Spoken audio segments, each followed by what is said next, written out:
আকরাম, শুনানি বিষয়ে বিস্তারিত কি কি তথ্য আছে আপনার কাছে জানাবেন।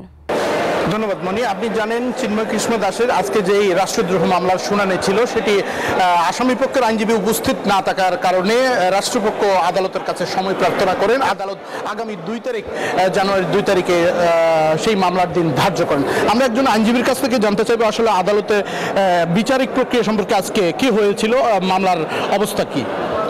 ধন্যবাদ আপনাকে। আজকে আসামিপক্ষ বিজ্ঞ আইনজীবীগণ শুনানিতে উপস্থিত ছিলেন না।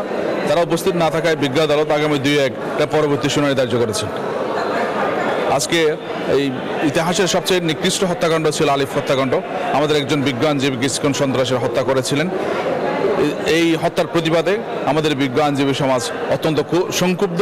আজকে সবাই আমরা এসেছিলাম, আসামিপক্ষের কোনো আইনজীবী উপস্থিত ছিলেন না, যার ফলে বিজ্ঞ আদালত আগামী 2-1 পরবর্তী শুনানি ধার্য করেন। ধন্যবাদ। আমরা এতক্ষণ শুনছিলাম আসলে আদালত চিন্ময় কুমার দাসের যেই শুনানির তারিখ পরবর্তী 2 তারিখ ধার্য করা হয়েছে, সম্পূর্ণ বিচারিক কার্যক্রম নিয়ে আইনজীবীর বক্তব্য শুনছিলাম। এখন পর্যন্ত চট্টগ্রাম আদালত থেকে আমার কাছে ছিল সর্বশেষ অবস্থা। মনি। আকরাম, আপনাকে ধন্যবাদ।